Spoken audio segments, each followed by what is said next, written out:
Captain Vex Korath adjusted his ceremonial sash and admired his reflection in the command deck's polished surface. As the Zephyrian Empire's most decorated specimen collector, he had a reputation to maintain. After all, someone had to gather exotic creatures for the Empire's entertainment districts, and nobody did it with more style than Korath. "Sir, we've located the target," squeaked Gleep, the ship's pilot, whose nervous disposition made him perfect for jobs that required sneaking around primitive worlds. "It's a transport vehicle carrying approximately 30 juvenile humans."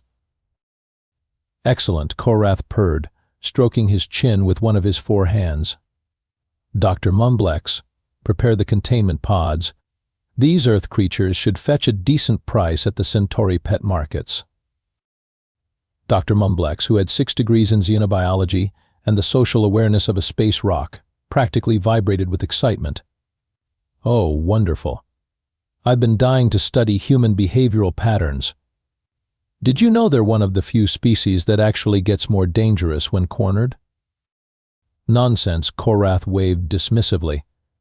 "They're barely out of their caves. No space travel, no energy weapons, no galactic presence whatsoever. They're basically sophisticated livestock." The yellow school bus wound its way through the countryside, filled with 3rd graders on their way to the Natural History Museum. Mrs. Patterson was reviewing her field trip checklist when the bus suddenly stopped. The driver, Mr. Jenkins, was staring up at something that definitely wasn't in the Department of Transportation handbook. "Kids, everyone stay calm," Mrs. Patterson said, though her voice cracked slightly as a beam of light engulfed the entire bus. 8-year-old Tommy Rodriguez pressed his face against the window.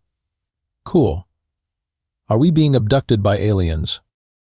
"That's not supposed to be cool, Tommy," whispered his seatmate, Jessica Kim, but she was taking pictures with her phone anyway. Within minutes, the bus and its passengers materialized in the cargo hold of Korath's ship.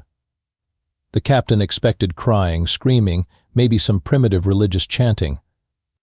Instead, he got 30 curious children examining their new surroundings with the kind of fearless enthusiasm that should have been his first warning. "Wow, your ship is kind of dirty," observed little Maria Santos, running her finger along a bulkhead. "Don't you guys have janitors in space?" Korath's eye twitched. "Gleep, set course for the processing station and activate the containment fields." "The what fields?" asked Tommy, who had somehow already figured out how to open one of the access panels. "The ones that are supposed to keep you from wandering around my ship," Korath snapped. "Oh, those don't work," Jessica called out helpfully. "Billy figured out how to turn them off. He's really good with electronics." 9-year-old Billy Chen grinned and held up a handful of wires. "These aliens aren't very good at making stuff tamper-proof." As alarms began blaring throughout the ship, Captain Korath began to suspect this job might be more complicated than usual. Admiral Rosa Martinez had been enjoying her first quiet morning in months when her aide burst through her office door with news that would change everything. "My AM, we have a situation. 30 children from Lincoln Elementary have been abducted by what appears to be an extraterrestrial vessel." Martinez set down her coffee with the kind of deliberate calm that made seasoned officers nervous. "Run that by me again, Lieutenant." Unknown craft, estimated 1,200 feet in length, appeared over rural Missouri approximately 47 minutes ago. Witnesses report a school bus being lifted into the vessel via some form of tractor beam. "I see." Martinez picked up her secure phone. "Get me the President and the Defense Secretary. And while you're at it, get me the head of NASA, the director of the CIA, and whoever's in charge of our nuclear arsenal these days." President Thompson was in the middle of a budget meeting when the call came through. "Admiral, please tell me this is about something boring like military exercises." "I'm afraid not, sir. We have a confirmed alien abduction of 30 American children. I need authorization to activate the Omega Protocol." "The what protocol?" "The one we developed after watching too many alien invasion movies, sir. It covers scenarios involving hostile extraterrestrial contact." Defense Secretary Williams joined the conference call just in time to hear Martinez outline Earth's response options. So let me get this straight. Some aliens grabbed a bunch of kids, and you want to declare war on space? Not space, sir. Just whoever took our children, and everyone who helped them, and anyone who thinks this kind of behavior is acceptable. That seems proportional, the president said dryly. Oh, we're just getting started, Martinez replied. I've been in touch with our allies. The Russians are offering to loan us their experimental fusion torpedoes, the Chinese want to contribute their new plasma cannons, and the Europeans are volunteering their entire quantum computing network to help with targeting calculations. What about the UN? They're drafting a strongly worded letter of condemnation. Meanwhile, I've taken the liberty of mobilizing every military asset we have. Also, I've contacted SpaceX, Boeing, and that crazy billionaire who builds rockets in his garage. If these aliens think they can just steal our children and fly away, they're about to learn why Earth never developed faster than light travel. Why's that? Asked Williams. Because we were too busy perfecting the art of making other people regret their life choices. Within hours, Earth's response was taking shape. The International Space Station became a forward command post. Satellite networks were repurposed for target acquisition. Every nuclear submarine surfaced and pointed their missiles skyward, because apparently the Navy had been planning for this scenario since 1962. Ma-M, reported Lieutenant Davis, we've successfully weaponized the Hubble telescope. How does one weaponize a telescope? Very carefully and with a lot of duct tape. Also, the folks at CERN want to know if we need them to reverse the polarity on anything. Martinez rubbed her temples. Tell them to stand by.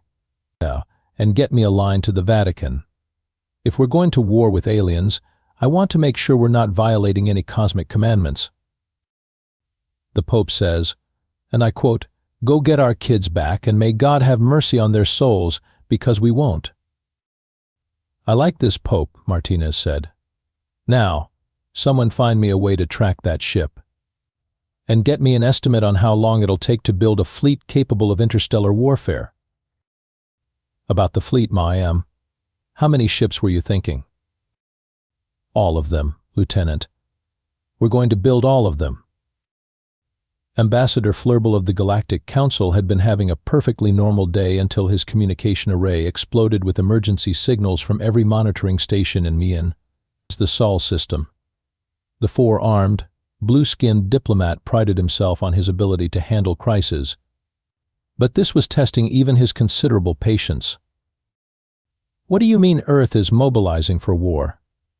He demanded of his assistant, a nervous creature named Quiblix, who looked like a cross between a praying mantis and an anxiety disorder. Sir, our deep space sensors are detecting massive energy signatures from the third planet. They appear to be constructing weapons platforms at an unprecedented rate. Flerbel's headache intensified. And why are they doing this? Well, sir, it appears that Captain Korath of the Zephyrian Empire has abducted 30 of their juveniles. He did what? Flerbel's voice rose to a pitch that shattered his coffee mug. Does that idiot have any idea what he's done? Apparently not, sir. He seems to think humans are primitive creatures suitable for the pet trade. Pet trade? Flerbel began pacing, which in his species involved all four arms gesticulating wildly. Someone get me Sage Ornath. Now. The ancient Sage Ornath had been alive for over 3,000 years and had seen the rise and fall of dozens of galactic civilizations. When he appeared on the Council's emergency holographic display, his expression was one of profound resignation. Let me guess, Ornath said wearily. Someone messed with the humans. How did you know? Because it's Tuesday and humans are involved in about 60% of all galactic incidents on Tuesdays. What happened this time? Flerbel explained the situation while Ornath's ancient face grew progressively more horrified. Sage, please tell me there's some way to contain this situation before it gets out of hand. Out of hand? Ornath laughed bitterly. Flurble, my young friend, the situation got out of hand the moment someone touched those children. Do you know what humans do to species that harm their young? Negotiate? They extinct them. Completely. Thoroughly. With extreme prejudice, and usually some form of creative flair that becomes a cautionary tale for the next 1,000 years. Quiblix raised one of his many appendages. But sir, humans are a pre-warp civilization. Surely they can't pose a threat to an advanced species like the Zephyrians. Ornath fixed the insectoid creature with a look that could have melted steel. Pre-warp. Young being. Humans don't need warp technology to ruin your entire day. They're the only species in known history to split atoms for the express purpose of making bigger explosions. They've weaponized everything from pointed sticks to quantum mechanics. Give them 5 minutes and a rubber band, and they'll figure out how to kill you with it. But the Zephyrian Empire has shields, advanced weapons, superior technology. And humans have spite, Ornath interrupted. Do you know what humans call it when they're outgunned, outnumbered, and facing impossible odds? A lost cause. Tuesday. Flurble was frantically trying to establish communications with Captain Korath. Captain, you need to return those children immediately. Earth is mobilizing for war, and frankly, I don't think you understand what that means. Korath's image appeared on the view screen, looking supremely confident. Ambassador, surely you're not suggesting that a primitive species poses any threat to the mighty Zephyrian Empire? I'm suggesting that you're about to find out why humans are the only species to ever engage in warfare as a recreational activity. Recreational? They have something called paintball, Ornath added helpfully. It's war games. For fun. They practice warfare as a hobby. Korath's confidence wavered slightly. Surely you're exaggerating. Captain, Flurble said desperately, return those children, apologize profusely, and maybe offer to pay for their therapy. It's your only chance. I refuse to be intimidated by hairless apes. Ornath closed his eyes. Then may whatever gods you believe in have mercy on your soul, because humans won't. The first sign that Earth wasn't playing by conventional rules came when Admiral Martinez's fleet emerged from hyperspace playing death metal at volumes that registered on seismic equipment. The Zephyrian home defense grid had been designed to repel conventional attacks, not psychological warfare delivered through weaponized base drops. Sir, reported a panicked Zephyrian communications officer, the human fleet is broadcasting what appears to be music?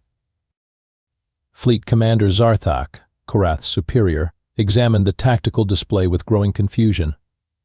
What kind of weapons are those ships carrying? That's the problem, sir. We can't identify half of them.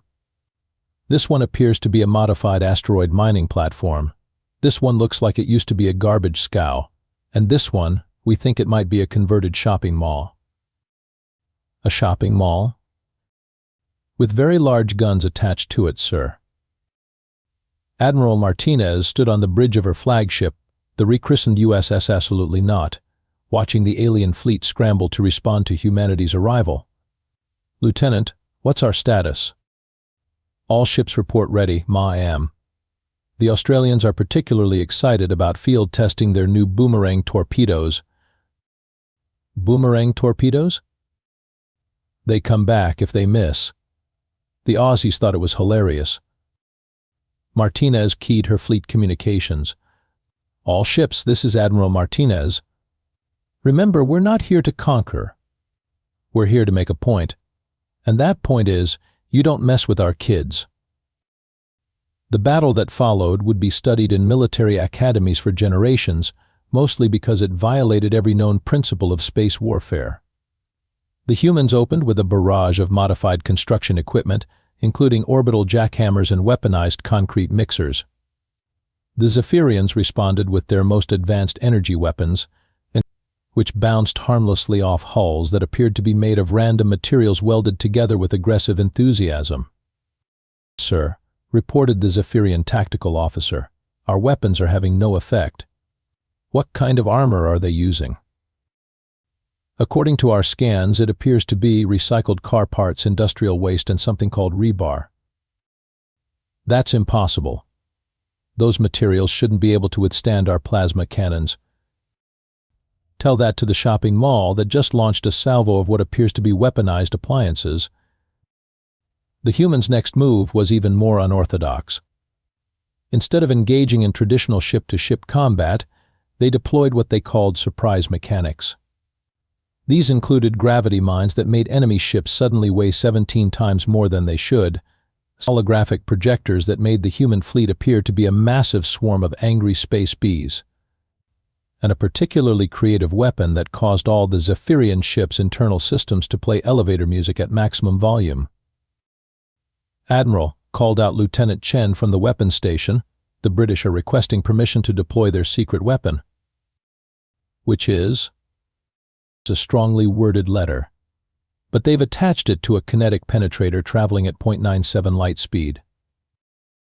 "That's the most British thing I've ever heard. Permission granted." The Zephyrian fleet was in full retreat when the humans deployed their final surprise. Instead of pursuing the fleeing ships, they began constructing what appeared to be a massive space station directly above the Zephyrian homeworld. "What are they building?" demanded Commander Zarthak. "We're not sure, sir, but it appears to be a daycare center." "A what?" "What?" "A facility for caring for children, sir, with very, very large guns pointed at our planet." Martinez's voice crackled over the open communication channels. "Mention Zephyrian Empire. You have 24 hours to return our children unharmed, or we're going to demonstrate why humans are the only species to ever invent the concept of overkill as a military doctrine. This is Commander Zarthak of the Zephyrian Defense Force. What exactly are you threatening us with?" "Nothing too dramatic," Martinez replied casually. "We're just going to redecorate your planet. See, we brought some friends." The tactical display lit up with incoming signatures. The Koreans brought their pop music, the Germans brought their engineering precision, and the Americans brought their complete lack of proportional response. Oh, and the Canadians apologized in advance, which should really worry you. Captain Korath's confident facade had completely crumbled by the time the human fleet finished turning the Zephyrian defense grid into abstract art. He stood in his command center, surrounded by damaged equipment and the sound of his crew's increasingly panicked reports. "Sir," Gleep reported, his voice barely above a whisper, "the humans have established orbital superiority. They're broadcasting surrender terms." "Surrender terms?" Korath's voice cracked.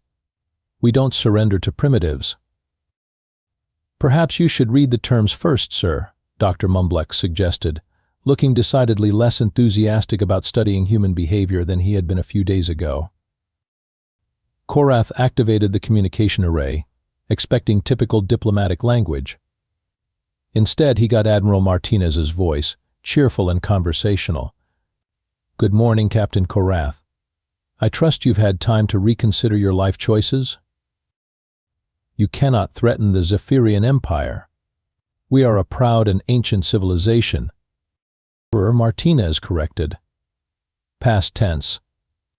"As of about 6 hours ago, you became a cautionary tale. But I'm feeling generous today, so I'm going to give you one last chance to do the right thing." "And what would that be?" "Return our children. Immediately, unharmed. With a written apology and a promise to never, ever, ever touch another human child again." Korath looked around his devastated command center. Through the viewport, he could see the human fleet arranging itself in what appeared to be a deliberately insulting formation. "And if I refuse? Then we demonstrate why humans are the only species in the galaxy to ever weaponize playground equipment." "You're bluffing." "Captain, 3 hours ago, We turned your most advanced battleship into a piece of modern art using modified hedge trimmers and a catapult. Do you really think we're bluffing? In the ship's cargo hold, the human children had been having the time of their lives. They'd not only figured out how to escape their containment area, but they'd also befriended the ship's younger crew members and taught them several Earth games, including hide and seek, rock, paper, scissors, and something called the floor is lava. "Tommy, are we going to be okay?" asked Jessica, who was currently helping a young Zephyrian engineer understand the finer points of hopscotch. "Are you kidding?" Tommy grinned. "My mom's going to be so mad at these aliens. And when my mom gets mad, things get fixed. Real fast." Little Maria Santos had somehow convinced Dr. Mumblex to let her use his laboratory equipment to conduct experiments, which mostly involved making colorful chemical reactions and explaining to fascinated alien scientists why humans put cheese on everything. The key, she explained to a group of xenobiologists, is understanding that humans make food taste better by adding things that shouldn't go together but somehow do. Meanwhile, Billy Chen had not only repaired the ship's damaged systems but had also improved them, much to the amazement of the engineering crew. "Your computer systems are really inefficient," he told them. "You should try turning them off and on again." Back on the command deck, Korath was facing the reality of his situation. His fleet was gone, his planet was surrounded, and somehow a group of human children had accidentally recruited half his crew to their cause. "Sir," reported his communications officer, "the human children are requesting to speak with you." "What?" "They say they want to negotiate." Korath's confusion deepened when 8-year-old Tommy Rodriguez appeared on his main view screen, flanked by several other children and looking remarkably composed for someone who'd been abducted by aliens. "Hi, Mr. Alien Guy," Tommy said cheerfully. "We've been talking, and we think maybe you just made a mistake." "A mistake?" "Yeah, you didn't know that taking kids away from their families is really, really wrong. But now you know, so you can fix it." "And how do I do that?" Jessica stepped forward. "You say you're sorry, you take us home, and you promise never to steal any more kids from anywhere."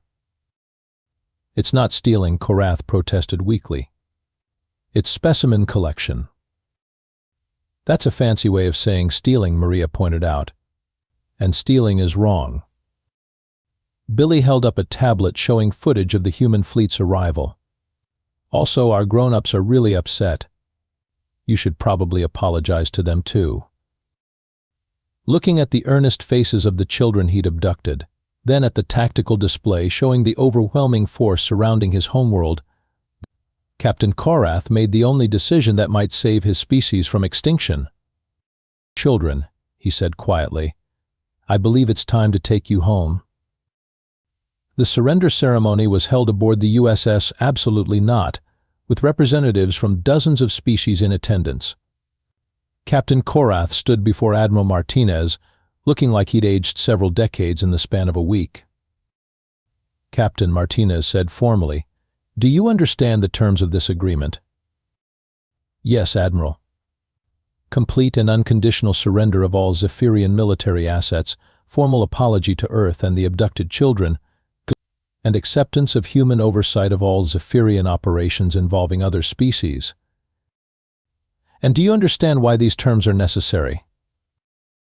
Korath looked at the 30 human children, who were currently teaching a group of young Zephyrian officers how to play red light, green light in the ship's cargo bay. "I understand that I made a mistake that nearly cost my species everything." "Good. Because this is what happens when you mess with our kids."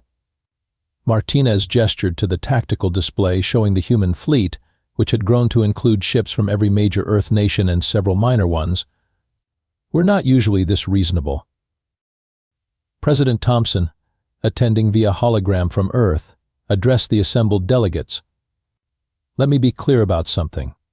This isn't about conquest or expansion. This is about establishing a very simple principle: children are off limits. Anyone who violates this principle will answer to Earth." Ambassador Flurble, who had been mediating the negotiations, spoke up. Mr. President, the Galactic Council is prepared to ratify the treaty immediately. We've also taken the liberty of establishing new protocols for first contact situations. What kind of protocols? Mandatory background checks, psychological evaluations, and a detailed examination of child protection laws for any species requesting specimen collection permits. And if they don't have child protection laws, then they don't get permits. The treaty signing was followed by what the humans called a block party, which involved food, music, and the children teaching their new alien friends various Earth games. The Zephyrians, despite their recent defeat, seemed genuinely fascinated by human culture and somewhat relieved that their first contact hadn't ended in extinction. "Admiral," reported Lieutenant Davis, "the former Zephyrian territories are requesting to join the Earth Defense Coalition." "All of them?" "Apparently, word has spread about our approach to child safety. Several species are asking if we'd be willing to extend our protection to their younglings as well." Martinez looked out at the celebration, where little Tommy Rodriguez was explaining the rules of basketball to a group of 4 armed alien children. "I think we can work something out." Captain Korath approached the Admiral during the festivities. "Admiral Martinez, I wanted to thank you." "Thank me? For what?" "For showing mercy. My people expected to be wiped out entirely." "Captain, we don't fight for the sake of fighting. We fight to protect what matters. Your species made a mistake, but you're willing to learn from it. That's enough." "No." "And if we hadn't been willing to learn?" Martinez smiled grimly. "Then you would have discovered why humans are the only species to ever develop the concept of mutually assured destruction as a deterrent strategy." As the celebration continued, the children were presented with special medals from the Galactic Council, officially recognizing them as Earth's first interstellar ambassadors. Tommy Rodriguez, speaking for the group, accepted the honor with characteristic 8-year-old wisdom. "Thank you, Mr. Ambassador. We promise to be good ambassadors, but we also want to go home now because we've been gone for almost a week and our parents are probably worried." Of course, Flurble agreed. Transport will be arranged immediately. The story ended with the children's triumphant return to Earth, where they were greeted as heroes and given the world's most epic show and tell presentation. The Zephyrian Empire was reorganized as a human protectorate, with Captain Korath serving a very comfortable prison sentence that mostly involved teaching alien children about the importance of not kidnapping people. And in the depths of space, the Don't Touch Human Kids Treaty became the most widely ratified agreement in galactic history, this enforced by a species that had proven they would cross the universe to protect their young. The galaxy was a safer place, Earth had made some new friends, and everyone learned an important lesson about the consequences of messing with humanity's children. Except for the Zephyrians. They learned about consequences the hard way,